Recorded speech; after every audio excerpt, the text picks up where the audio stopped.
¿Qué tal? ¿Cómo están? Buenos días. Hoy es sábado 6 de mayo y vamos a dar inicio a nuestra sesión número 14 de esta séptima generación de la Red LATAM de jóvenes periodistas. Es un horario atípico.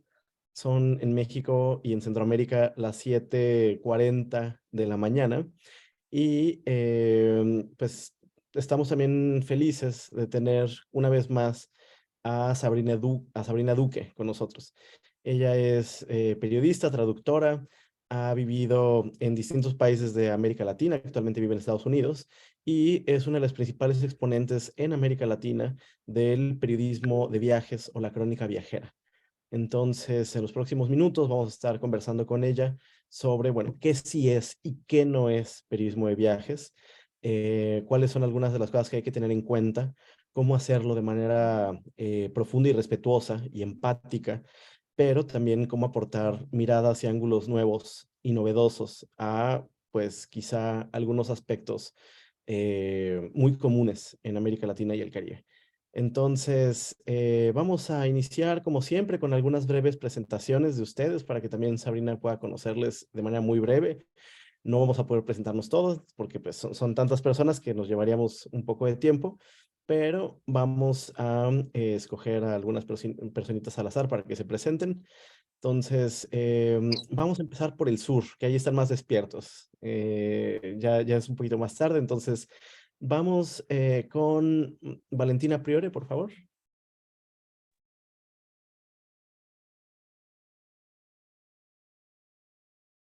Bueno, ahí nos escucha, no sé si tiene ahí algún tema con el micrófono.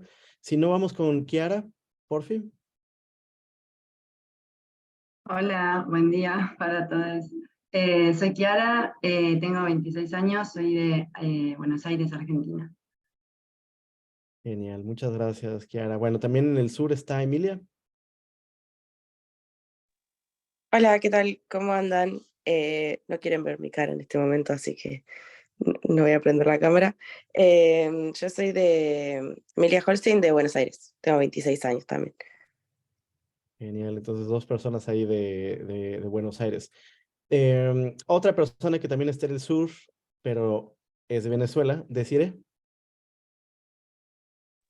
Hola, ¿cómo están? Disculpen que no ponga mi cámara, me acabo de despertar. Bueno, soy de Cire Santander, soy venezolana en Buenos Aires, tengo 25 años y trabajo en Infobae. Y bueno, nada, aquí esperando la charla. Muy bien, muchas gracias. Bueno, vamos con dos personas más. Samantha, por favor. Hola, buen día con todos. Yo soy Samantha Proaño, tengo 29 años y soy de Cuenca, Ecuador. Genial, muchas gracias. La ciudad más Em, linda de Ecuador. Pues eso dicen. Cuenca, de Cuenca. Muy bien. Daniel. Hola, buenos días. Mi nombre es Daniel Fonseca, tengo 24 años y soy de Tegucigalpa, Honduras. Muy bien. Y terminamos con Quetzali, por favor, de Guatemala. Hola, buenos días. Sí, yo tampoco, no me quieren ver mi cara. ¿Qué tal? Soy Quetzali, tengo 25 años, aquí de Guatemala. Muy bien. Bueno, pues entonces vamos a empezar. Ya sé que hay muchas personas en pijama, que se acaban de despertar, etcétera. Si pueden prender sus cámaras, también lo vamos a agradecer para sentir que esta es una charla más cercana. Sabrina hace de que sí aprueba. Entonces, bueno, quítense la pena, pongan sus camaritas y vamos a empezar esta charlita, ¿va? Entonces, Sabrina, muchas gracias por acompañarnos. Se los dejo en tus manos. Muchas gracias, Jordi, y a todos los de la generación. Les voy a decir, esto es una gran alegría para mí poder conversar con ustedes. Por favor, enciendan las cámaras, que me encanta verlos, me encanta ver. Cada año esto es una selección de lo mejor y de lo mejor que está viniendo también al periodismo de nuestra región, al periodismo en español. Sí, así sin bañarse, no hay problema. Sí, yo sé que es sábado y que ayer todo el mundo estuvo hasta altas horas de la noche. Yo también estuve porque estaba haciendo un proyecto, así que no hay ningún problema. no hay ningún problema, todos estamos con cara de cansado y la mayoría debe estar en pijamas y está probado que estén en pijamas. Yo sé que la hora no es muy buena, antes yo vivía en Centroamérica, entonces era un horario mucho más agradable, podía hacerlo, pero ahora estoy en Estados Unidos, lo siento. De aquí a 2 años o 3 años estaré en otro lugar, así que ya, de las siguientes generaciones, si es que Jordi y Quetzali me siguen convocando, ya no tendrán que sufrir de aquí a unos años, pero gracias por estar aquí, de verdad lo aprecio mucho. Y bueno, comencemos a hablar sobre lo que es el periodismo de viajes. Y les voy a contar algo que pasó hace unas 3 semanas o algo así. Yo no soy muy buena de redes sociales, voy a confesarles eso. O sea, mi Instagram es básicamente fotos de mi perro y pongo una foto cada 3 o 4 meses. Y en Twitter casi no aparezco, pero me llegó una notificación de que me habían citado en Twitter en una cosa que decía corrupción en el periodismo de viaje. Y yo, ¿qué es esto? Entonces entré y era una respuesta a una de las convocatorias de la Fundación Gabo de la beca Michael Jacobs. Una convocatoria además que fue el año pasado, o sea, era bien raro. Y era una nota, era una nota de opinión donde decían que el periodismo de viajes era corrupto porque era financiado por las empresas turísticas y hoteleras, y yo así, eso no es periodismo de viajes, gente. Entonces, hay un malentendido. No es periodismo de viajes, no es el periodismo de turismo. El periodismo de turismo es un periodismo que existe, que es legítimo y que está enfocado en orientar, en ser útil para la gente que quiero ir a conocer Marruecos. ¿Dónde me puedo quedar? ¿Qué es lo que tengo que ver? O sea, toda la experiencia del turista, las cosas imperdibles que la gente espera que tú les cuentes cuando regresas de tu viaje por, no sé, por un lugar exótico te fuiste a Australia, viste los canguros, o sea, todo eso está servido por este periodismo de turismo, que es una cosa que sí, yo sé que muchas veces depende de que los hoteles les paguen los pasajes a los periodistas para que vayan y escriben una nota sobre el lugar y también escriben lo maravilloso que era el hotel en el que se quedaron, que fue el hotel que les pagó el viaje. Muchos medios ponen una nota explicando que los recursos del viaje fueron pagados por hotel tal, otros no son así de transparentes. Pero el periodismo de viajes no es precisamente eso. El periodismo de viajes es otro tipo de experiencia.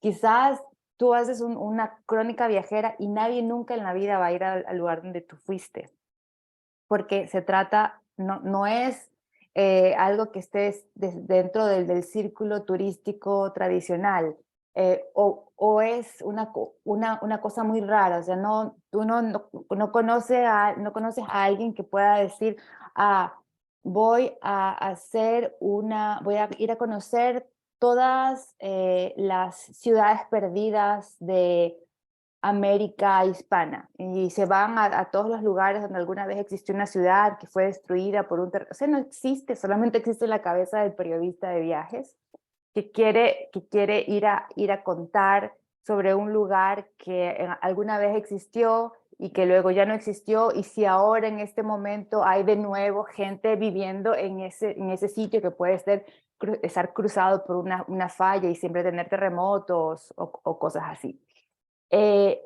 Entonces, eso es lo primero que les quería decir. No es turismo, no piensen el turismo de viajes, qué cosa tan llena de lugares comunes. O sea, yo que no quiero saber dónde tengo que comer pasteles de nata en Lisboa. No se trata de eso.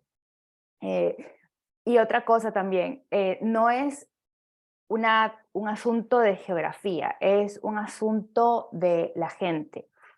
Cuando tú haces una crónica viajera, tú no estás precisamente contando un paisaje, estás contándolo, sí. Necesito yo leerte y sentir que estoy respirando el mismo aire que tú estabas respirando en ese momento y sintiendo el sol o el frío y viendo el paisaje. Es muy lindo la lectura, cómo nos puede llevar a este mundo de la imaginación. pero yo no quiero que me estés contando solamente sobre el tema de altitud, clima, vegetación y demás. Yo quiero saber sobre la gente. Y quiero que la gente me explique cosas que yo desconozco sobre ella. Y ese es el principal enfoque para mí cuando voy a un lugar. O sea, yo llego súper ignorante y siempre digo esto. Yo hago todas las preguntas tontas porque tengo permiso para hacerlo. Acabo de llegar, no sé nada. Decir que, o sea, tener vergüenza de preguntar porque qué van a pensar de mí es una tontería. Uno tiene que perder la vergüenza de preguntar, aunque así sean cosas tontas, porque tú no tienes que saberlo todo. Y si no preguntas, vas a terminar interpretando desde tu experiencia algo que para la gente en el lugar en el que tú estás es una cosa totalmente diferente. Entonces, y eso es otro error que también espero que nunca cometan, que es tratar o sea, sí, son tus ojos, tú estás interpretando, estás contándole a las otras personas lo que tú has visto, pero no lo puedes contar sin haber hablado con la gente del lugar en el que has estado, porque tú lo puedes haber entendido totalmente mal y si ellos tienen que explicarte lo que está ocurriendo. Yo ya comenzado esto, les quiero decir otra cosa. Por favor, interrúmpanme si tienen preguntas, si tienen algún proyecto, si alguien está interesado en periodismo de viajes. Este es el momento, yo les contesto todo lo que quieran. Y además, si tienen ejemplos, es mucho mejor porque a partir de algo ya más concreto, les puedo ayudar y todos podemos aprender de esto. ¿De acuerdo? ¿Sí? Ok. Entiendo que eso fue un de acuerdo. Ah, perfecto. Gracias, Arlette. Listo. ¿Qué haces para hacer una crónica viajera? ¿Cómo puedes empezar? ¿Cómo empieza la historia? Yo creo que cuando tú vas a escribir, eso siempre empieza como un enamoramiento, como una pasión, y a veces empieza sin que sin que te vayas dando cuenta. Es como que la historia te está persiguiendo y llega un momento en el que al final caes en medio de la historia y ya es inevitable que la vayas contando. Entonces, también hay otro enfoque que es, tú tienes interés por una historia y empiezas a documentarte y es una cosa como más planificada, menos visceral, pero igual termina siendo un asunto muy apasionante. Y ahí comienzas tú a planificar cómo vas a ir haciendo tu cobertura. ¿Qué vas a hacer cuando... A ver, les voy a contar la historia de Volcánica, que fue un libro de crónica viajera que terminó siendo un libro de crónica viajera raya crisis política. ¿Cómo fue la historia de Volcánica? Mejor les cuento mi ejemplo, ya que no me están dando los suyos, para poderles explicar cómo se hace, cómo lo hago yo. En el caso de Volcánica, yo me mudé a Nicaragua y el primer día, cuando estábamos haciendo conexión en Panamá, llegamos a las 7 de la mañana a Panamá y de ahí teníamos el vuelo a Nicaragua a las 9 de la mañana. Entonces, en el avión era un día súper despejado y por la ventana se veía todo. Llega un momento en el que tú sabes que estás sobre Costa Rica porque es bosque, solo bosque, solo bosque, solo bosque. Y de pronto se me abrió el mar y yo dije, pero ¿dónde está yéndose el piloto? ¿Por qué? Porque se supone que estamos encima de Centroamérica. ¿Por qué estamos en el mar? ¿Por qué no subimos? ¿Qué está pasando? Y luego vi unas islas. Y unas islas había una que me impresionó mucho que se llama Ometepe, que tiene 2 volcanes, uno de cada lado, y uno estaba con una fumarola. Y tú veías las casitas en la mitad entre los 2 volcanes. Eso me impresionó muchísimo. Ahí me di cuenta de que era el lago Nicaragua y que no era el mar, y que había muchos volcanes en esa zona. Y en ese rato yo me quedé muy impactada porque mi imaginación sobre Nicaragua nunca incluía a los volcanes. Yo pensaba en Nicaragua y pensaba siempre en términos de literatura o de política de los años 80, de la revolución sandinista, pensaba así como una Centroamérica genérica, pero no estaba identificada con el tema de los volcanes. Era mucho más fácil para mí pensar, Guatemala, sí, volcanes. No, pero Nicaragua nunca en la vida relacionaba al país con los volcanes. Viviendo ya un par de semanas después, ya estaba instalada viviendo en Managua y nos invitaron a ir a un volcán. Y yo soy de Ecuador, yo nací en Guayaquil, es una ciudad de la costa, que en los días muy despejados podemos ver el volcán Chimborazo, enorme, enfrente de nosotros, o sea, que es una monstruosidad de grande. Está a una tremenda distancia, o sea, son 6 horas de viaje, o eran 6 horas de viaje cuando yo viví en Guayaquil, para llegar a Riobamba, a donde está el volcán. Pero tú lo puedes ver en un día despejado. O sea, para mí los volcanes son una cosa imponente, súper extraordinariamente grandes, inaccesibles. Yo luego viví en Quito, entonces vivía rodeada de volcanes. También en los días despejados tú te asomas en una ventana en Quito y puedes ver un montón de volcanes alrededor, en el vecindario. Y tenía muchos amigos que vivían en una zona que se llama Los Valles, y que vivían pensando que cuando fuera a erupcionar el Cotopaxi tenían que evacuar sus casas porque esa zona toda se iba a inundar. Y todo era muy, muy trágico y muy así, había mucho temor alrededor de los volcanes. Y además son enormes. Me invitaron cuando yo estaba viviendo en Quito a ir a un volcán y creo que no avancé ni 10 pasos porque necesitaba realmente una preparación física que no tenía para poder subir, y era una subida absolutamente fácil, en teoría. Para mí no fue. ¿Qué pasa con esto? Pasa que me invitan a ir a un volcán en Nicaragua pero yo no tengo preparación física para ir a un volcán en este momento. No, es súper fácil, se sube en auto. O sea, esa idea de subir en auto un volcán para mí fue así como, ¿qué es esto? Y luego yo dije, pero ¿y cuándo es? ¿Cuándo vamos a viajar? No, es a 45 minutos de tu casa. Dicho y hecho, o sea, desde el momento que salí de mi casa hasta el momento en que estaba ante el cráter del volcán Masaya, habían pasado 42 minutos o algo así. Esa fue mi segundo encontrón con el tema de los volcanes en Nicaragua. Y siguió así, porque a lo largo de esos primeros meses en Nicaragua iba encontrándome con historias como que por culpa del Momotombo no se hizo el canal en Nicaragua, sino que se hizo en Panamá.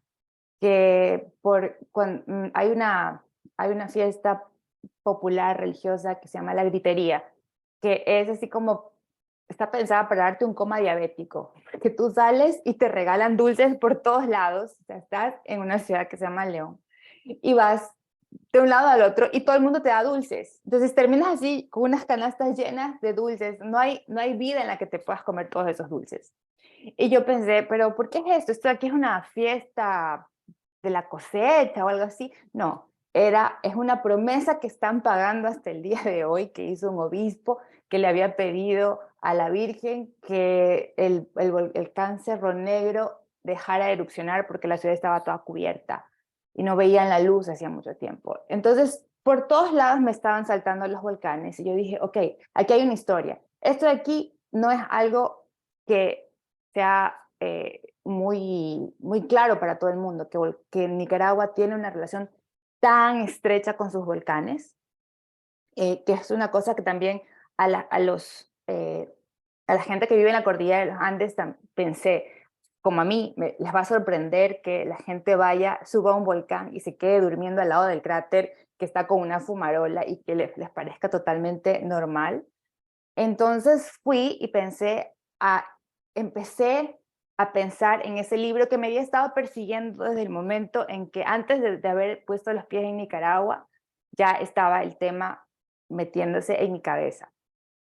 Ahí comencé a hacer la planificación, comencé a entrevistar a vulcanólogos para entender cómo funciona el sistema volcánico en esa zona. Empecé a aprender un montón por ese lado. Empecé a leer sobre la historia de Nicaragua para ver cómo las erupciones volcánicas habían cambiado al país, o sea, qué había ocurrido a lo largo del tiempo en que habían erupciones volcánicas, cuando había nacido el Cerro Negro, que es un volcán sumamente joven.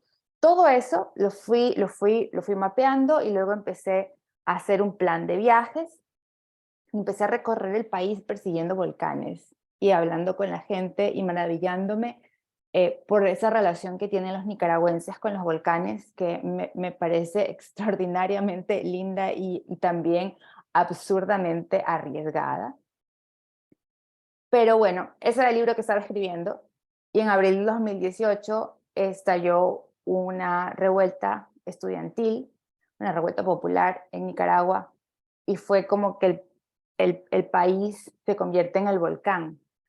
De un momento a otro, sin previo aviso, erupcionó todo, no se veía nada, nada te hacía pensar que iba a ocurrir una cosa así, y fue muy violento, fue traumático, fue una situación que no había pensado que iba a atravesar. Era como un regreso a los años 80, las cosas que veía en las calles eran tal cual las famosas fotos de Susan Meiselas en los años 80 durante la revolución sandinista. Y ahí el libro, que era esta crónica viajera un poco más alegre y simpática y curiosa, y estoy hablando con los nicaragüenses para que me cuenten por qué, necesito entender por qué no le tienen miedo a los volcanes, terminó siendo un libro que combinaba eso con la naturaleza volcánica de la gente en Nicaragua, con las revoluciones, que son violentas como las erupciones. Y el libro cambió. Entonces, en ese rato, tú te das cuenta, esto de aquí, obviamente un libro de periodismo de viajes no es un libro de periodismo de turismo, porque no he estado hablando en ningún momento de infraestructura, y que haya una revolución no cambia los planes de escribir el libro, simplemente se desvía un poco de lo que originalmente yo había pensado, pero la historia no iba a dejar de ser contada porque hubiera ocurrido esto. Es más, la historia tenía que ser contada, porque era una metáfora magnífica. Por eso se llama volcánica. Mi hijo le dice volcanica, porque le puse la N en mayúscula. Y ese es mi libro de periodismo de viaje. Ahora, hay otras experiencias, como por ejemplo, la de Federico Bianchini. No sé si leyeron su libro sobre la Antártica. Bueno, ese libro es también maravilloso, porque es un libro que es un libro de viajes, pero también es una reflexión sobre la soledad, sobre cómo tú enfrentas el aislamiento.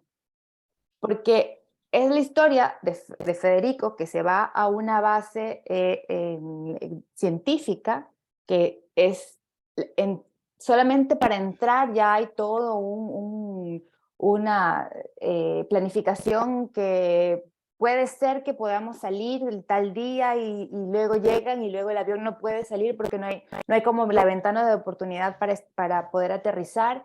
Entonces hay un intento tras otro, luego por fin llega y se encuentra con esta gente que vive ahí aislada del mundo durante unas misiones que pueden ser de 6 meses, estudiando el agua, estudiando los animales, haciendo pruebas en laboratorios, y que de pronto ya la convivencia no termina siendo, o sea, tan buena, porque no es un lugar en el que tú digas, nos vamos a la playa a conversar y a tomarnos unas cervezas. No, estás todo el día en un búnker encerrado, comiendo lo mismo, aburrido, porque no puede haber ningún tipo de variedad, y mucha gente simplemente se va hacia adentro y es muy silenciosa y básicamente es una vida solitaria que hacen en un lugar donde hay muchas otras personas.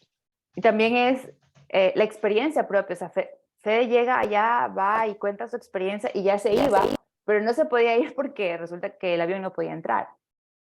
Y se fue quedando, y se fue quedando, y se fue quedando, tú vas sintiendo en la escritura cómo él está experimentando esto, esto que ya había visto en nosotros. Ese libro me parece también súper lindo porque es un viaje a un punto geográfico, pero también es un viaje a una experiencia humana.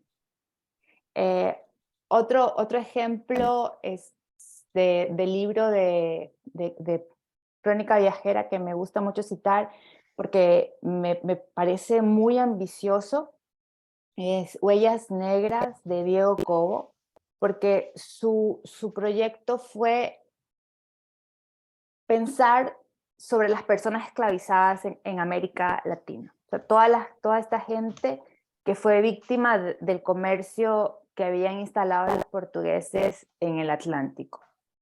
Y él fue a África, a uno de los puertos de salida. Y fue haciendo todo el viaje, fue para Centroamérica, fue para Cuba, fue para Colombia, fue para todos los puertos donde funcionaba este tráfico horroroso, Estados Unidos, y va contando crónicas de un lugar a otro en el que vas viendo las diferencias, pero también vas viendo las cosas que tienen en común, o sea, asuntos culinarios, culturales, que a pesar de los siglos que han ocurrido han permanecido en la gente. Estos tres ejemplos que les doy son para mí un muy buen muestrario de lo que es el periodismo de viajes. Es una cosa que parte de una pregunta de gente que quiere entender algo de la experiencia humana, que quiere entender algo del mundo y que parte en busca de esas respuestas.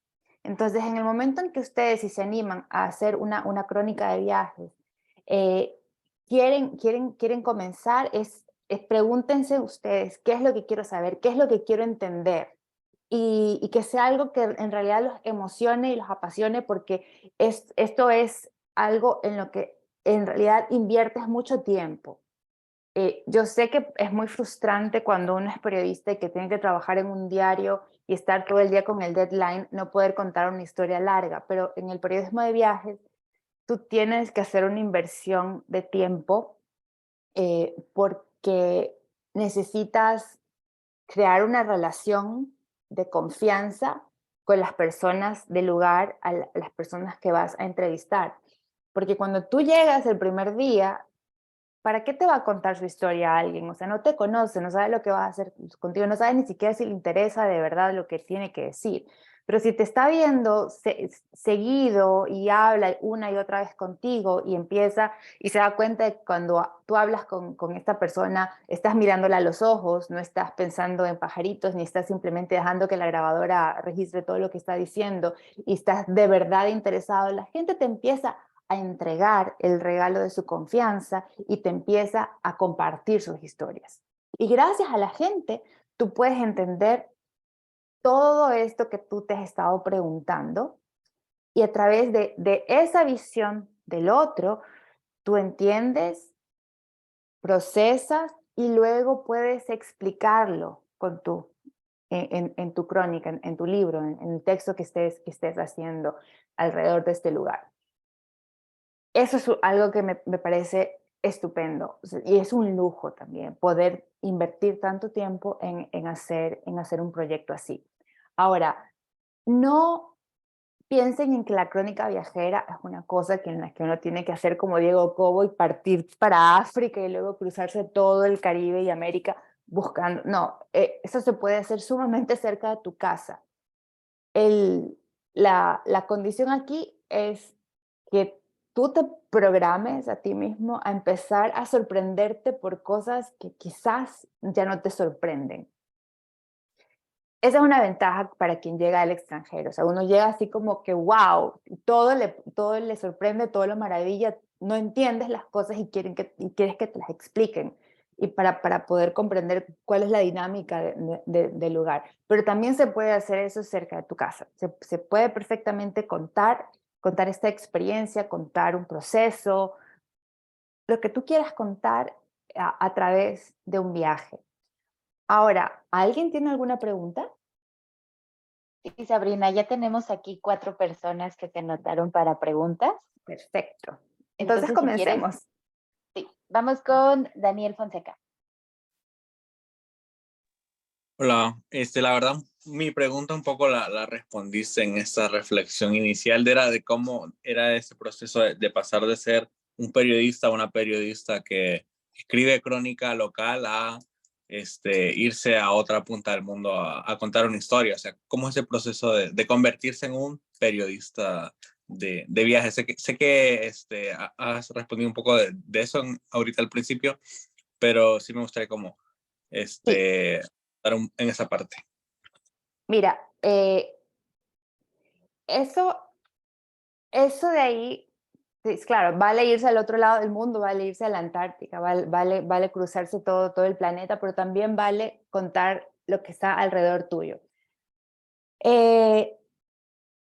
Santiago Wills, que se ganó la beca Michael Jacobs de Crónica Viajera, hizo algo que estaba cerca de él, que fue el tema de los jaguares, las onzas, o sea, los felinos que están entre Centroamérica y Sudamérica.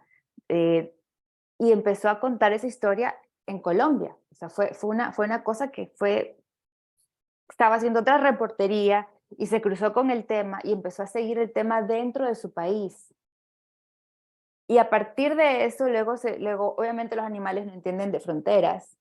No es que soy el jaguar colombiano y no voy a pasarme para Brasil. Entonces empezó a hacer un recorrido de esto y contar la historia de cómo estos animales son víctimas de cazadores furtivos que los matan para llevarse la piel, cosas así. Entonces eso fue algo que comenzó desde cerca, desde su casa. Otro ejemplo es Alex Ayala. Él ahora vive en España, pero vivió en Bolivia muchísimos años. Y se dedicó a contar historias alrededor de los ritos mortuorios, que es una cosa en la que tú no piensas la cultura alrededor de los muertos, no piensa México. Es el ejemplo clásico. O sea, es como si los otros países no tuvieran una cultura alrededor de la muerte. Y Alex Ayala contó esta historia de gente que estaba cerca de él. También al final terminó recorriendo toda Bolivia, pero comenzó cerca de su casa. Entonces tú tienes la oportunidad de contar el mundo también desde tu barrio, tomando un tema que quizás nunca te llamó la atención, como en el caso de Alex, hablar sobre los ritos alrededor de la muerte, y empezar a reportear, a contar, a entender cómo es a tu alrededor esto. Y eso te lleva a descubrir cosas sumamente impresionantes, sumamente interesantes. Por ejemplo, o sea, cosas que terminan sorprendiéndote de lo que te está rodeando. Y eso es lo que a mí me parece súper básico para el tema del periodismo de viaje, que tú sientas que estás aprendiendo, que tú sientas que tienes como una misión, tienes una pregunta y tienes que responderla. Así que, Daniel, tú puedes comenzar a contar, tú estás en Uruguay, ¿verdad? En En Tegucigalpa. Honduras. No, en Honduras, lo siento, Daniel, estás en Honduras. Entonces tú puedes comenzar a contar algo muy cercano a ti, algo que esté ocurriendo alrededor de, no sé, un plato típico. Vamos a hablar sobre un plato típico, cómo es el plato típico, cómo nació este plato típico de Honduras, y solamente a intentar contar la historia de algo que todo el mundo come todos los días, puede terminar siendo una superaventura, porque terminas hablando de qué sé yo, o sea, quizás de la colonia, quizás de cómo llegaron ciertos ingredientes, de cómo se fue mezclando todo para que llegara a este plato, si hay diferencias regionales sobre el mismo plato, por problemas así, guerras entre una región y otra por la verdadera receta, y todo eso está cerca de tu casa, cerca de una experiencia que es sumamente tuya, sumamente propia, y es algo que quizás nunca en la vida te pusiste a pensar de dónde salió tal cosa. O sea, ¿quién se va a poner a contar la historia de dónde salieron los tostones, patacones, o como quieran decirles? O sea, quién tuvo esa idea? Al final terminan peleándose entre los cubanos y los ecuatorianos, y en realidad eso comenzó en África.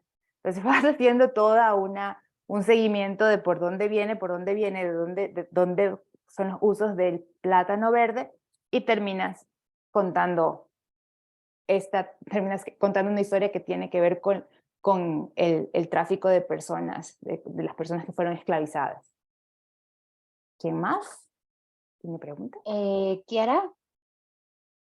Hola, mi pregunta iba más por el lado de si considerás que para hacer una crónica de viaje hay que estar bastante tiempo, considerablemente, en el lugar en el que estés, digamos, como, no sé, un mes o varios meses para hacerlo, si podría hacerse una crónica de viaje estando tan solo unos días en el lugar. ¿Cómo es el ejercicio periodístico en ese sentido? Sí, Kiara, no te vas a quedar viviendo 3 meses en el lugar en que estás haciendo la crónica. O sea, no es práctico, pero tiene que ser algo muy intenso. O sea, yo hago la comparación con el tema del periodismo de diario. Yo fui periodista de un periódico, entonces yo sé que uno va a veces y te quedas lo máximo 45 minutos, pero así ya 45 minutos es una exageración y tu editor te está llamando porque tienes que regresar, tienes que cerrar, No, en este caso te puedes quedar 3 días, pero 3 días súper intensos en el que estés acompañando. A ver, volvemos al tema de la comida.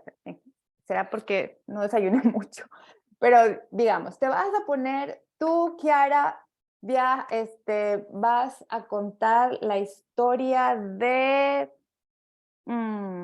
te vas para Brasil a contar la historia de la pamoña, que es básicamente lo que en Ecuador llamamos humita, lo que vendría a ser como un tamal de maíz, que puede ser dulce, que puede ser sal, que puede llevar queso, no sé qué, se hace en México, o sea, ya.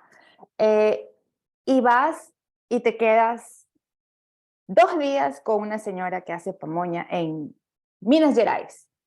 Pero te levantas a las 4 de la mañana con la señora, te vas con ella para ver tal cosa, empiezas a pelar el maíz, miras cómo se hace, le preguntas bien. O sea, es algo tan intenso en esas ocasiones, cuando no tienes demasiado tiempo para quedarte en el lugar en el que tú estás hasta las 10 de la noche con esta mujer, hasta la hora ya, hasta mañana nos vemos para mañana a la hora del desayuno, lo que sea, pero has tenido una súper experiencia. Entonces, este fue el primer día. El día siguiente tienes tiempo de procesar lo que viviste y de repreguntarle cosas, de empezar a hacer, digamos, ya unas preguntas que son menos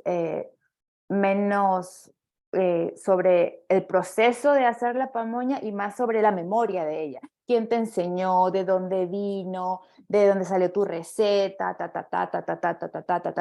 Entonces te pasaste 2 o 3 días con esta mujer y luego te fuiste para otro lugar para contar el proceso allá, y vas y después regresas a tu casa, o antes de irte de viaje empiezas a leer sobre el maíz, sobre el origen del cultivo, de quiénes fueron los primeros en hacer tortillas, de qué manera se comenzó, cuándo se comenzó a cocinar la masa envuelta en las hojas del maíz. Todo eso es parte de la historia. O sea, tienen que documentarse siempre. Ojo, cuando uno hace crónica viajera tienen que leer historia, porque la historia te ayuda a comprender perfectamente los procesos a los cuales te estás enfrentando. Eso es una cosa que no se pueden olvidar y que es así como el punto número 1, historia.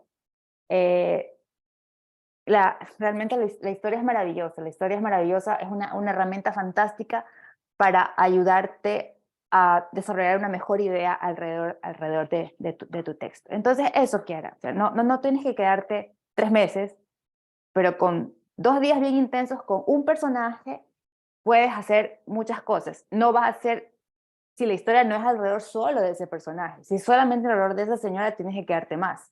Pero si es una historia alrededor de un producto culinario, puede ser así, breve, y luego vas, en tu texto, vas uniendo los puntos en común, los puntos de diferencia de todas las personas que hacen este mismo plato. Sí. Gracias. A ti, Kiara, por la pregunta. Luisa. Yo tenía la pregunta de Kiara sobre el tiempo, pero ahorita escuchándote se me ocurrió otra y es que dices que sí hay, pues claro, hay que leer historia. La historia es base del periodismo de viajes, imagino yo. Pero ¿qué tan preparado tienes que estar para como balancear ese, tener la capacidad de sorprenderte y hacer las preguntas pues que te surjan, pero también tener una buena base a partir de la cual encontrar ese enfoque y pues ir trabajando?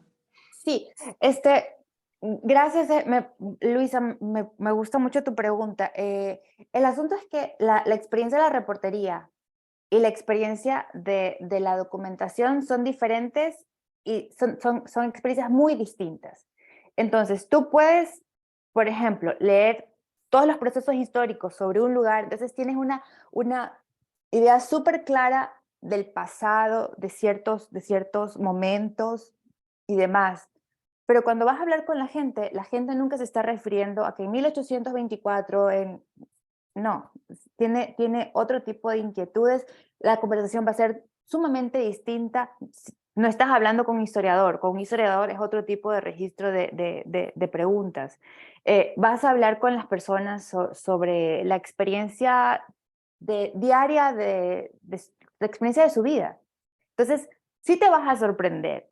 No va a ser algo que te deje como, no, esto ya lo sabía. De ninguna manera. Y la gente siempre tiene anécdotas o historias que no aparecen en los libros, muchas cosas que vienen de la tradición oral que no están registradas y que te pueden dejar totalmente boca abierta y vas a tener que volver a investigar más porque eso de ahí te voló la cabeza. Listo, por ejemplo, yo me fui a hacer cuando estaba haciendo lo de Volcánica, me fui a ver la primera huella humana de la que existe en este continente, que es unas huellas, en realidad las huellas de muchas personas y unos animalitos que están a las orillas del lago en Managua. Y eso de ahí fui con unos antropólogos, con unos arqueólogos que me mostraron unos documentos, que me dijeron que se habían hecho pruebas en tantas universidades, no sé qué, no sé qué, no sé qué. En realidad eso fue una entrevista súper técnica. Pero después la reflexión tenía que ver, para mí tuvo que ver fue así como hice clic con muchas cosas que ya había estado escuchando y hablando con la gente en Masaya, que está como una hora de Managua, que es que los micas no le tienen miedo a las erupciones volcánicas. Quizás fue una hipérbole, que yo cuando me lo dijeron me pareció una hipérbole, o sea como que no le tienen miedo a las erupciones volcánicas. Pero cuando vi estas huellas, las huellas son de gente que está saliendo en orden y con calma. No es una huida en la que la gente corre. Hay 3 momentos. Hay un primer momento que son huellas de unos 3 hombres que son como los exploradores del camino. Hay otro momento en el que hay huellas de adultos de este lado y huellas pequeñitas de este, o sea, los adultos están cubriendo a los niños. Y hay un último momento, o sea, de la última gente que pasó en dirección al lago. Me imagino, no sé si se imaginan los estudiosos que estaban huyendo de una de las muchas erupciones que hay en esa zona, que hasta el día de hoy siguen encontrando volcanes muertos dentro de Managua, o sea, volcanes que ya no están activos en Managua. estaban yéndose hacia el lago porque el lago era el punto de partida, era el punto de huida, pero era todo con mucha sangre fría. Y estaban caminando encima de las cenizas, de las cenizas. Por eso es que quedaron esas huellas, porque la ceniza volcánica las conservó en el tiempo. ¿Ya? Y eso lo conectas. O sea, digamos, tienes cosas muy académicas, tienes cosas muy cotidianas, pero siempre va a llegar un momento en el que las cosas te van a sorprender. De eso no te preocupes. Yo pienso que es mucho mejor estar bien documentada en la parte de la historia para poder hacer buenas preguntas. Porque cuando ya tienes un conocimiento de más o menos cómo es la idiosincrasia de un lugar, según lo que cuenta su propia historia, puedes hacer buenas preguntas para poder entender si eso que estaba ocurriendo sigue pasando ahora o si hubo algún momento en el que hubo un cambio de mentalidad y en el que estos comportamientos del pasado quedaron atrás. Todo eso te puede ayudar, pero no te preocupes porque cuando uno va con ganas de sorprenderse, uno se sorprende.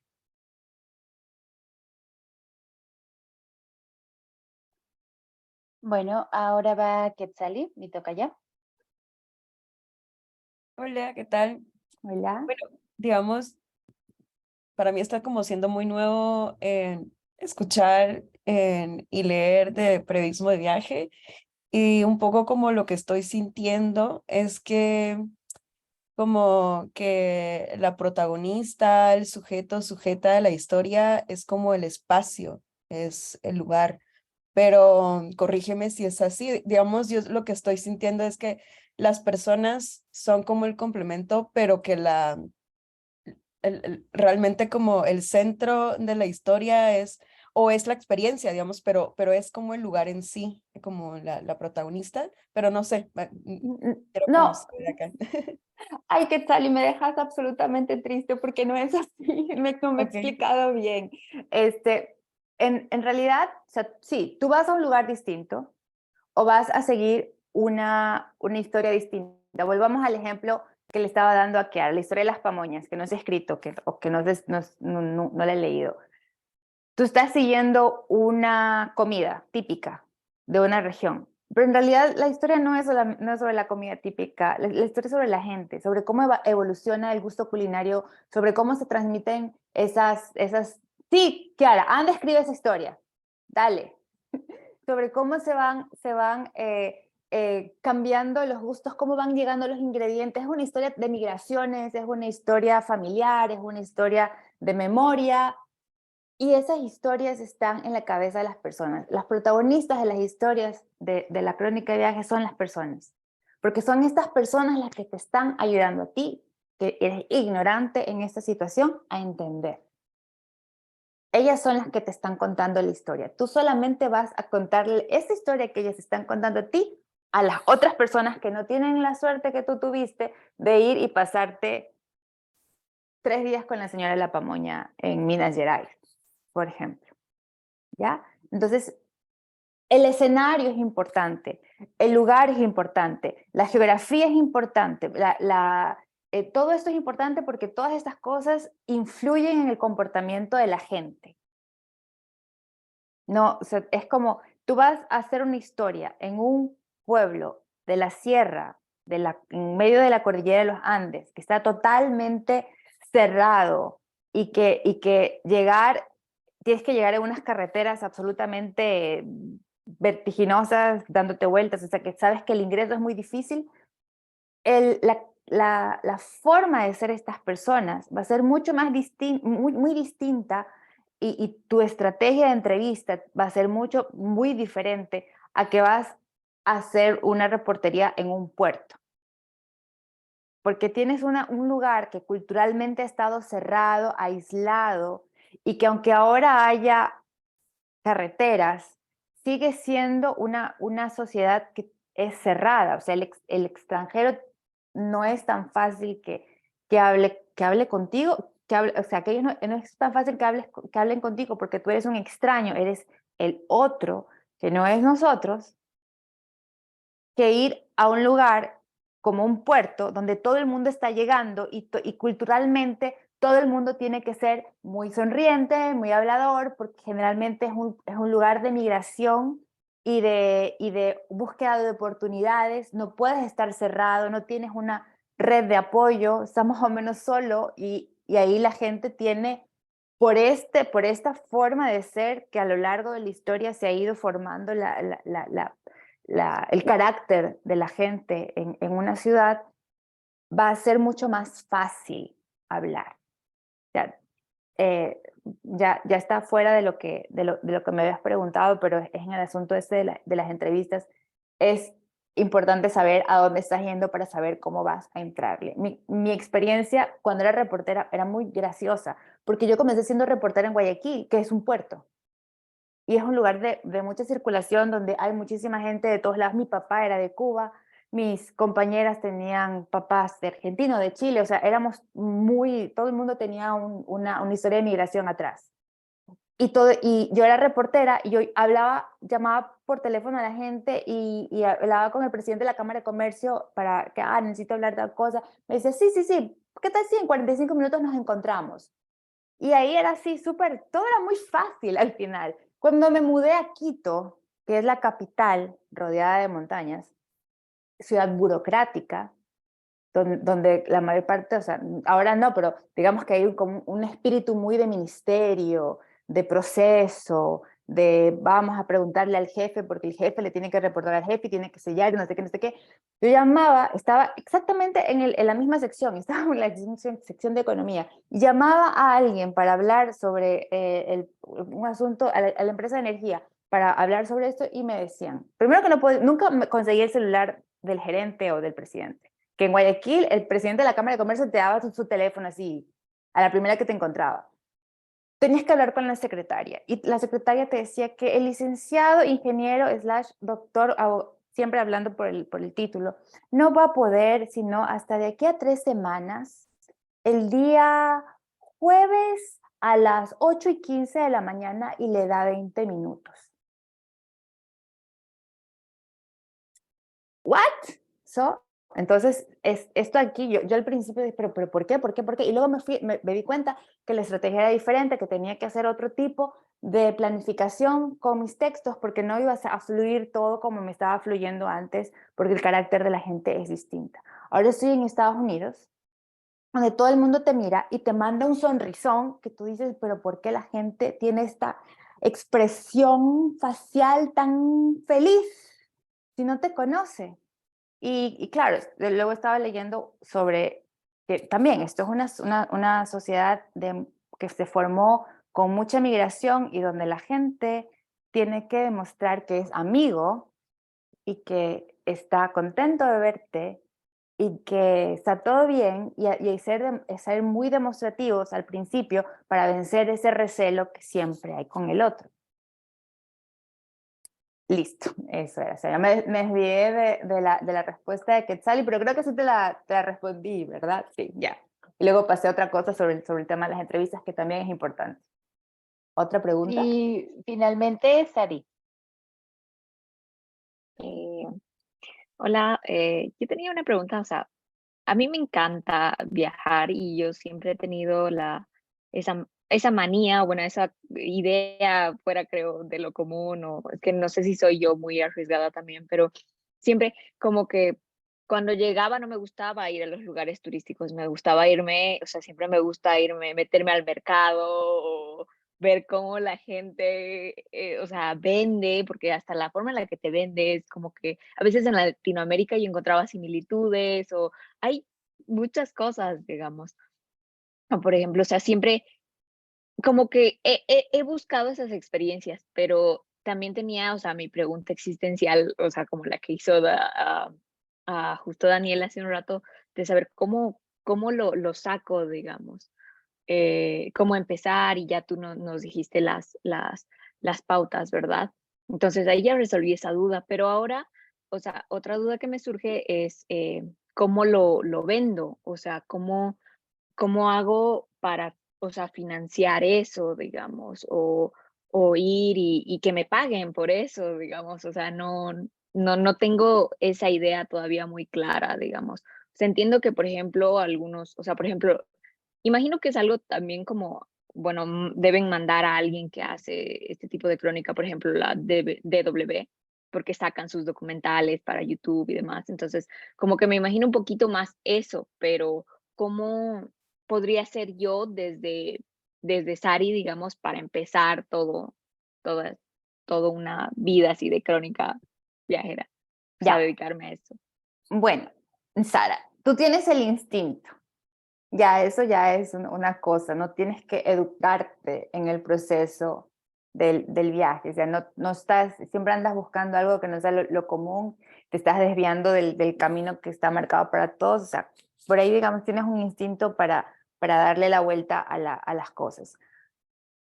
¿Cómo financiarte? Es la gran pregunta de este momento, porque necesitas aprender a hacer pitch, necesitas aprender a vender tus ideas. Se dice fácil, pero tienes a los editores, cuando eres freelance, tienes a los editores recibiendo un montón de propuestas de gente de un lado, del otro, no sé qué. Pues, no va a ser, tienes que hacerlo bien, escribir algo que sea muy atractivo y que en pocas líneas condense lo que estás queriendo decir y por qué esta historia es extraordinaria para poder convencerla. Y así, o convencer a quien esté editando, la nota, y así poder conseguir esto.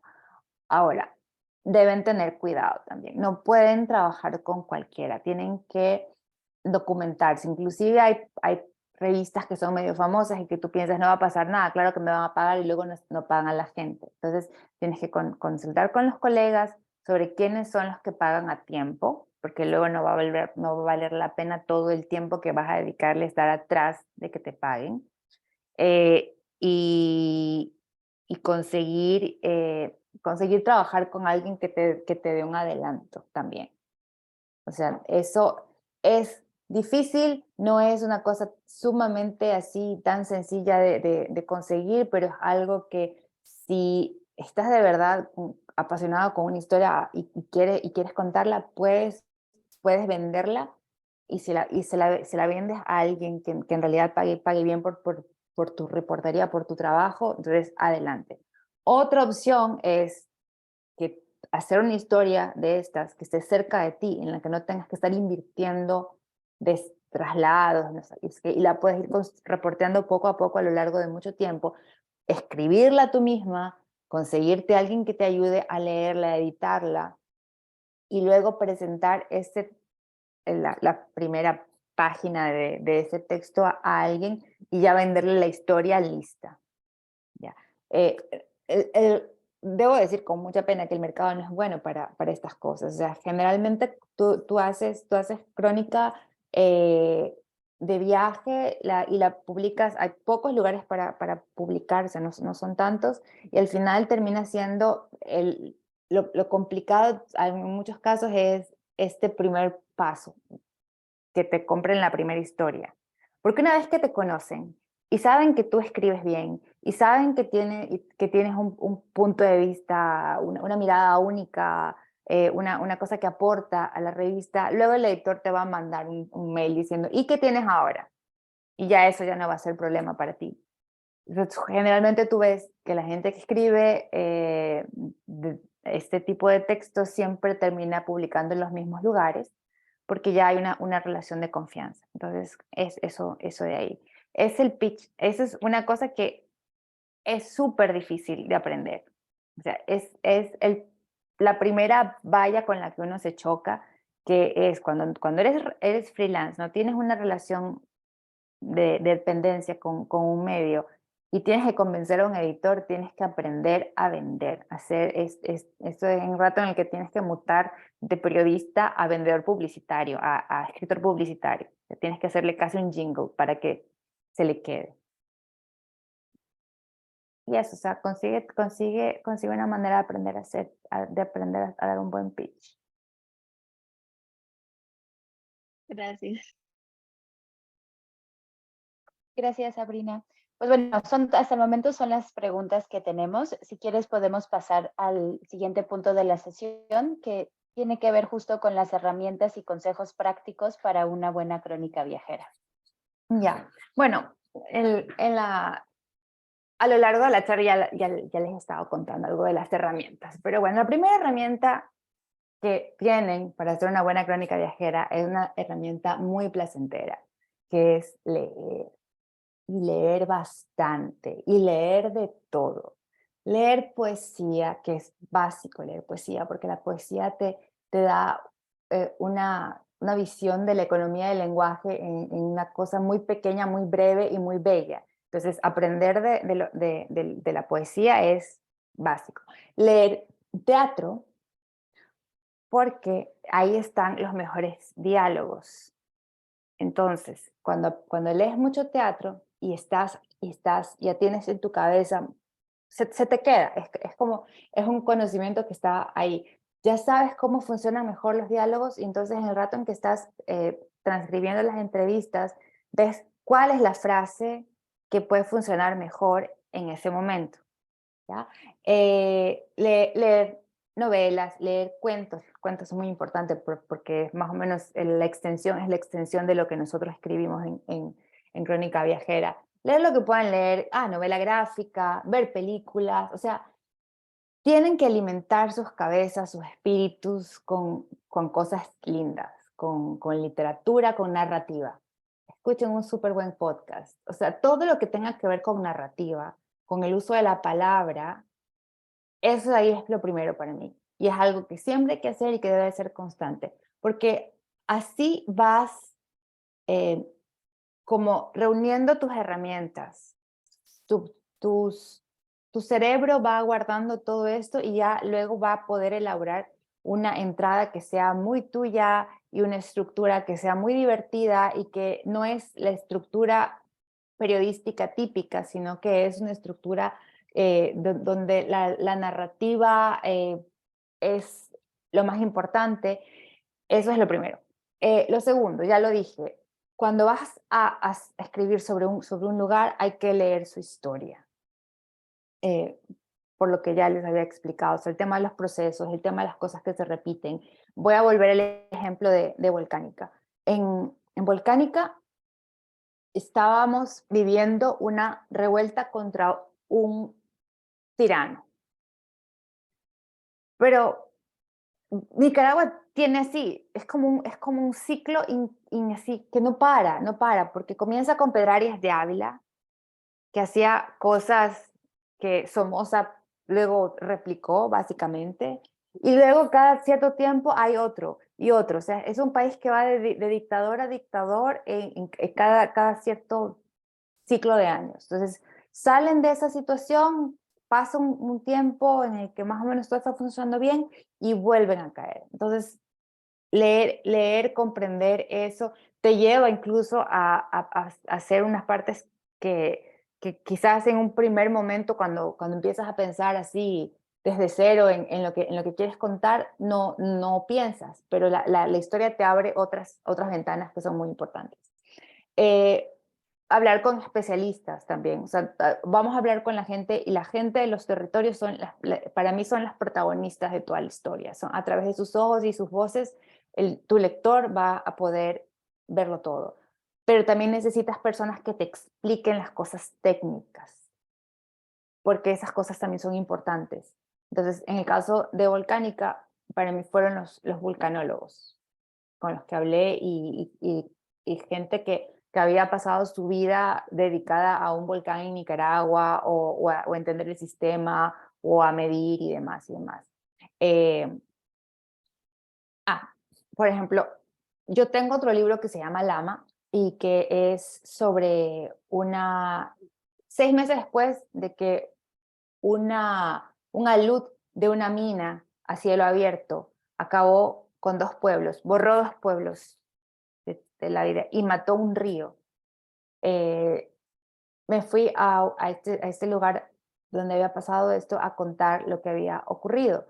Pero también para saber lo que había ocurrido y para saber cómo algo así, un deslave de material de una mina a cielo abierto que acaba con 2 pueblos y termina en un río y mata el río, necesitaba hablar con gente que fuera especialista. Entonces hablé con gente especialista en ecología, hablé con botánicos, hablé con personas que me pudieran contar cómo la naturaleza cambiaba en una situación así, porque fue una tragedia horrorosa. De pronto, uno de las principales vías fluviales de Brasil, que era un río histórico, es el primer río que aparece en los registros literarios de Brasil.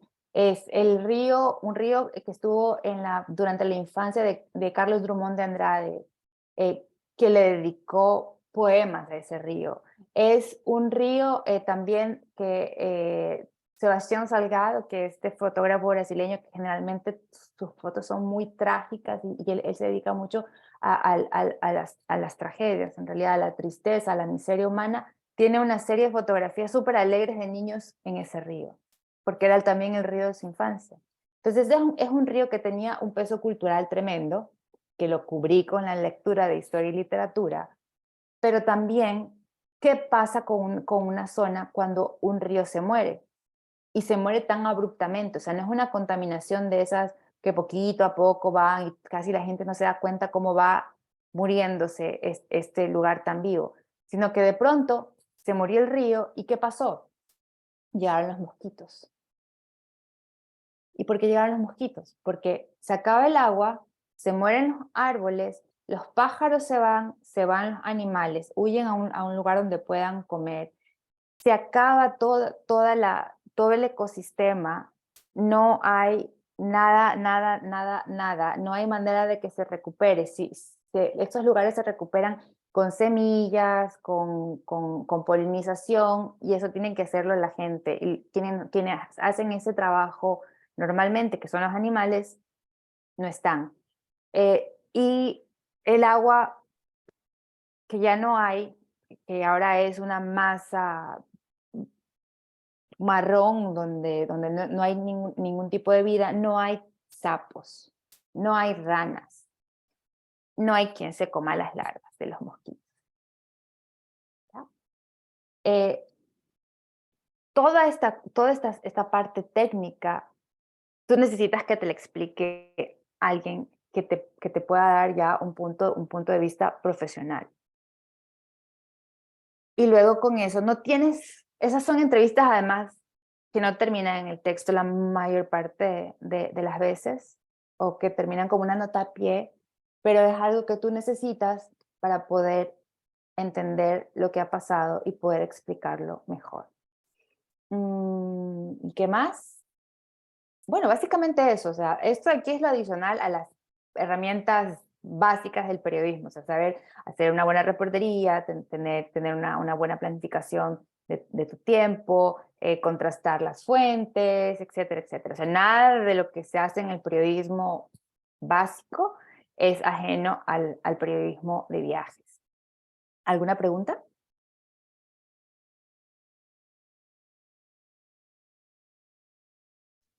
¿Alguien más tiene alguna pregunta que quiera compartir con Sabrina?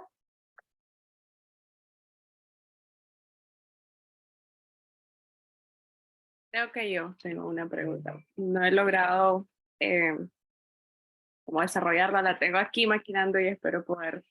Conversemos. No me tienes que hacer la pregunta directa. Hagamos un ping-pong y puede salir la pregunta. Ok, mucho gusto, Sabrina. Soy Mari, soy de Nicaragua. Y bueno, mi pregunta es, al inicio comentabas que en redes como que no eras tal vez como muy activa esto y el otro. Y bueno, he de confesar que ayer vi el Instagram y así, entonces, pero por ahí no va la cosa. Por ejemplo, ¿cómo hiciste? Mi perro es lindo, ¿verdad? ¿Cómo hiciste, digamos, al inicio y hablando siempre sobre esto del pitch, cómo hiciste para vender o como para transmitir, digamos, la idea que tenías o la curiosidad, cómo saber venderla o cómo saber contarla a alguien y que esa persona le dé curiosidad, no provocar eso? Porque a mí me ha pasado, por ejemplo, que me preguntan, ajá, Mari, ¿y qué sabes hacer? O enséñame algo de lo que haces. Por ejemplo, a mí me gusta mucho la fotografía y cuando voy a los lugares, siento que intento ver como desde otro ángulo. pero a mí me cuesta eso, por ejemplo, como, o sea, solo aquí está y mira, o sea, yo no sé decirlo, sino solo como que sé enseñarlo. Ajá. Em, y por ejemplo, ahora eso me sirve a mí, si tengo en mi Instagram, que sé yo, cosas y te puedo enseñar, pero no sé en tu momento cómo fue, digamos, porque tal vez no No, tenía posibilidades que ahora. totalmente distinto, totalmente distinto. Yo comencé a ser periodista en una época en la que Internet era así una rareza, una cosa toda exótica, y había estos filósofos del periodismo que decían que iba a pasar y que, no, ok.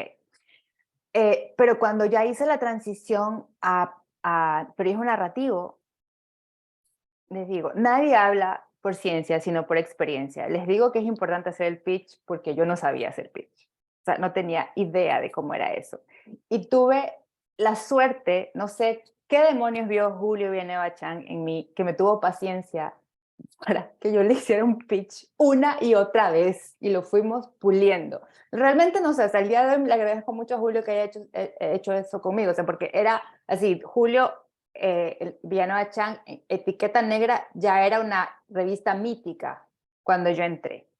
Y Julio Villanueva Chan era así como el dios de los editores. Y yo le empecé a escribir por Facebook y le dije, mira, estoy aquí, no sé qué, tengo este tema, esta idea. Y me dijo, no, eso de ahí no sirve. Bueno, me cortó, pero yo volví unos días después. ¿Y qué te parece? O sea, y volví pensando, este de aquí no me va a responder, me va a dejar ahí en visto. Pero me respondió y comenzamos a hablar. O sea, había algo en el tema, había algo en lo que yo le estaba contando que a él le llamó la atención. Pero yo no sabía decirlo, porque yo no sabía hacer pitch, porque yo había entrado a los 18 años en un periódico y básicamente me decían, anda a hacer esto, anda a hacer esto, anda a hacer esto. Y luego yo fui empezando, ya tenía el editor y le decía, ¿qué te parece si hacemos este tema? O sea, fue una cosa muy natural y fue una transición súper suave.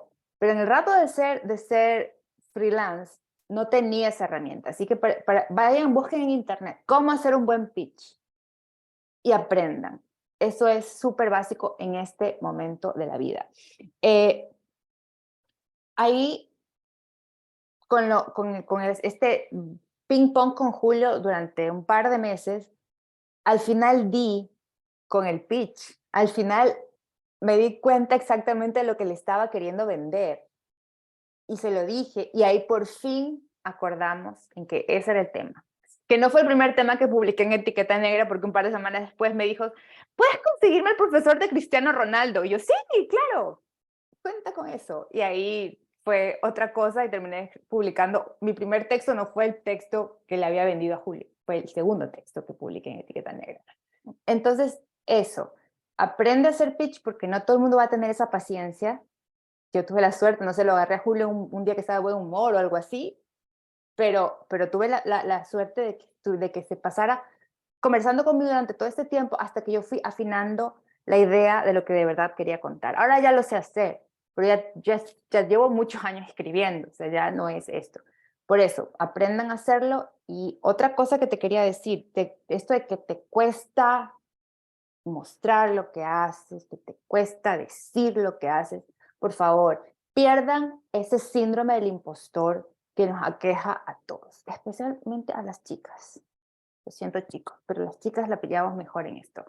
O sea, no, tú tienes talento, o sea, convéncete que eres talentosa, convéncete de lo que tú tienes. O sea, estás aquí, en esta reunión, pasaste un proceso de selección súper difícil, ¿sí o no, Quetzali? O sea, es mucha gente la que quiere estar en esta red. Y en esta red se hacen cosas maravillosas. ¿Pero por qué? Porque hay una selección maravillosa de gente sumamente talentosa de todos lados, que crea redes y que construye trabajos que luego nos dejan a los más viejos así como, ¡ah! Y estos chicos son lo máximo, ¿ya? Entonces, convéncete de eso. No tengas miedo en vender lo que tú haces, porque esto del síndrome del impostor nos lo meten desde chiquita, nos hacen dudar de nuestra inteligencia, nos hacen dudar de nuestra palabra, de nuestro talento, y luego uno se está, o sea, yo tengo 3 libros publicados y a veces pienso, ¿de verdad que escribo bien?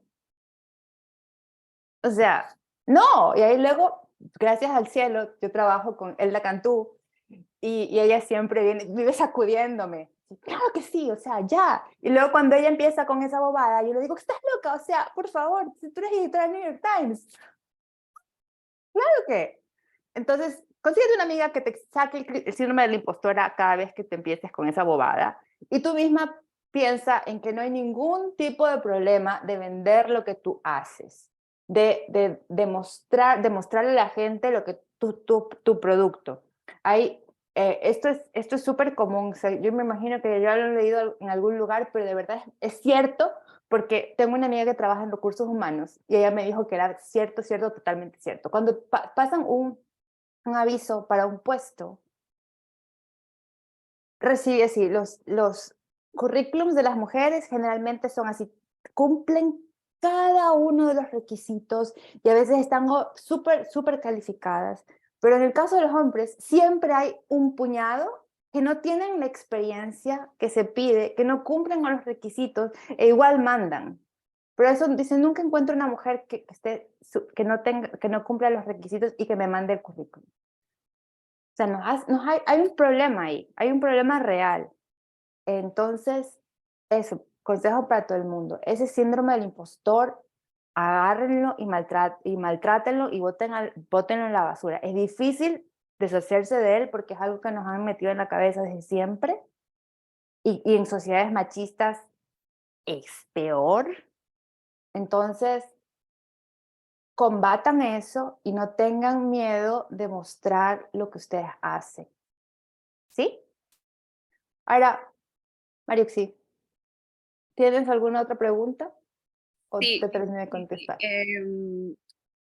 y gracias por la respuesta. Y hablando sobre esto de aplicar, por ejemplo, a este tipo de proyectos, digamos, yo en esta logré entrar, digamos, en la tercera, pero un año no lo hice como consecutivamente porque fue como, siempre era como que la fecha y todo, entonces dije, no, esta no es, ya hasta que se dio.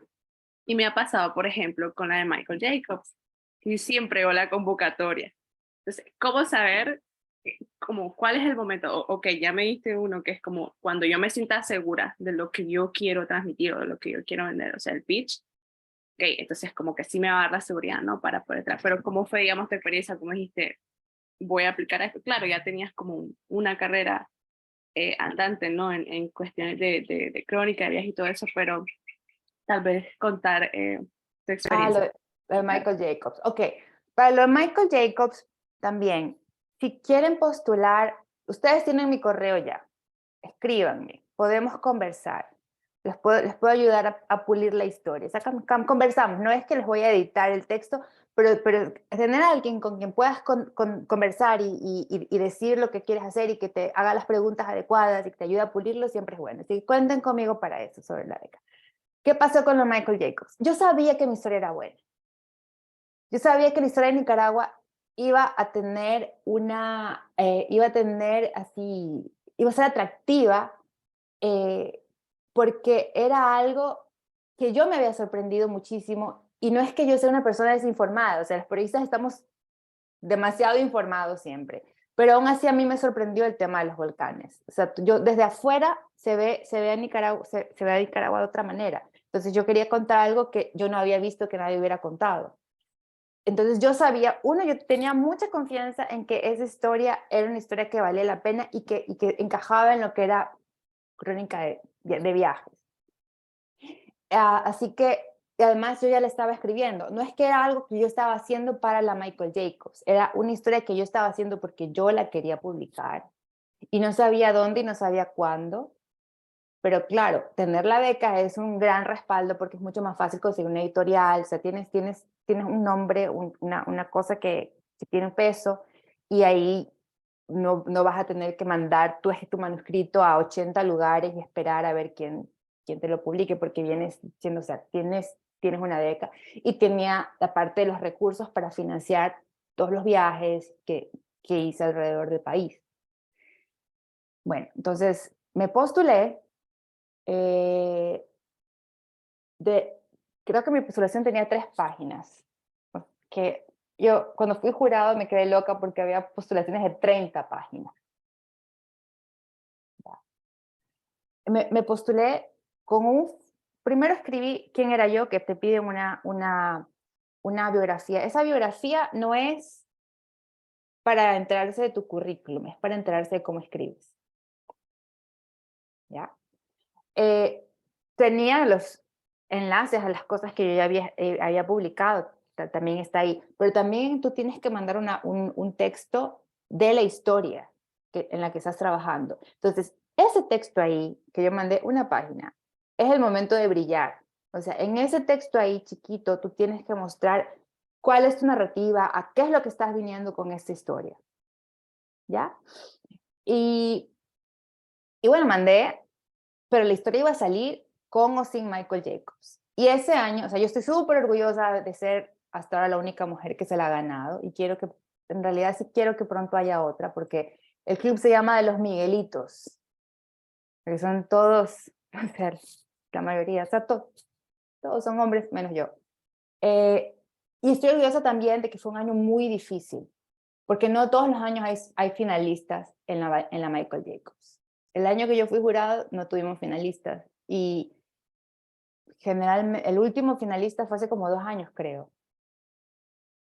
Sí, hace 2 años hubo un finalista, pero no hay. Así que fue un año muy competitivo. ¿Y por qué al final, por qué gané? Luego hablé con los jurados, ya cuando yo ya era jurado y demás, es que era una historia sorprendente. O sea, era una Nicaragua que no se conocía, que a ellos les pareció así como, wow, claro, o sea, sí, es cierto que hay muchos volcanes, pero no hemos leído sobre los volcanes. Es como lo que es tan obvio que están ahí, pero nadie se ha detenido a contarlos. Entonces sí, eso fue. Tú mandas un índice supuesto de cuál va a ser la estructura del libro. Entonces ellos vieron todas estas historias que giraban alrededor de los volcanes, que el Cerro Negro, que no sé qué, que por aquí, que por... No te lo tengo que decir a ti, que eres Nica. Entonces todas estas historias se las puse ahí en el sumario, donde era un índice, más o menos, donde le ponía el título del capítulo y lo que iba a contar en cada capítulo, ¿ya? Y eso, o sea, lo mandé, si me la ganaba bien y si no también, y me la gané, y estoy súper contenta de haberme la ganado, y también estoy súper contenta de que el libro salió al final como salió, porque yo también tuve eso, o sea, les dije al jurado, miren, no voy a publicar lo que les prometí, porque se está incendiando el país. Pero al final creo que en Volcánica sí conseguí como que transmitir esto, o sea, comienza con la historia que yo estaba contando y luego hay la erupción del país.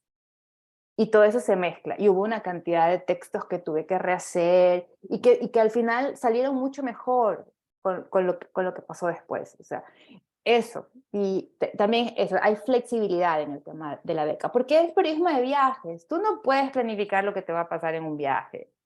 Lo siento mucho. Solamente si vas con una agencia turística que te dice que a la hora no sé qué, igual se te poncha una llanta y no llegaste a ver la Torre Eiffel. Así que eso hay el jurado también, tú tienes la ventaja, es el ganador de la beca el año anterior, que tiene la experiencia que tú vas a tener, y tienes a Daniel Samper y a Johnny Anderson. O sea, son gente que saben el oficio, o sea, que saben que las cosas pasan, que los accidentes ocurren, que saben que todo puede cambiar. Y eso, postúlense a la beca Michael Jacobs, de verdad, es una gran experiencia. Además, me da, una cosa que me da mucho orgullo es que si ya van viendo los libros, todos los libros que los ganadores hemos publicado, es una colección de periodismo de viajes hispanoamericana brutal, que no encuentro en otro lado algo que sea así, que tenga tanta calidad. O sea, no estamos en las mismas editoriales, todos publicamos en distintos lugares, pero los libros son divinos porque son todos distintos. O sea, todas las historias tienen un punto de vista totalmente diferente y todas son sorprendentes. Y nadie ha hecho una sobre comida. La pamuña.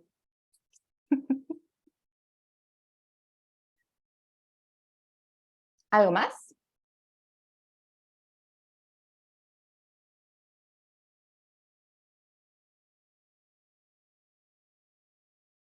Ok, muchísimas gracias, Sabrina. No creo que nadie más quiere comentar. Sí, y allá son las 11:05 de la mañana acá. Así que sí.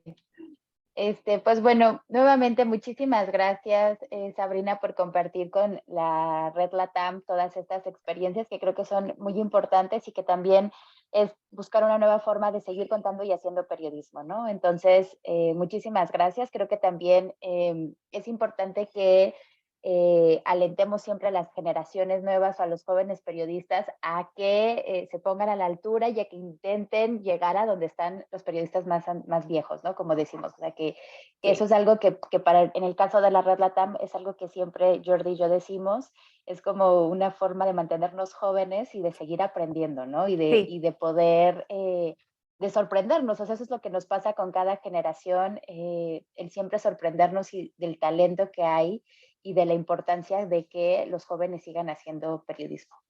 Entonces, pues muchísimas gracias, Sabrina, por acompañarnos el día de hoy. Vamos a tomarnos la fotito de la sesión. Les pido a las personas que si quieren prender sus cámaras, aunque estén en pijama o no se hayan lavado la cara, no importa. Vamos, por favor, quiero verles las caras, gente. Y podamos tomar la fotito. Sí, bueno, muchas gracias, Quetzali. Como siempre, me gusta muchísimo conversar con la red y en serio, si necesitan algo, escríbanme, no hay ningún problema, ¿ya? Fantástico, entonces ahí va la primera, voy a parar la grabación, espérenme tantito.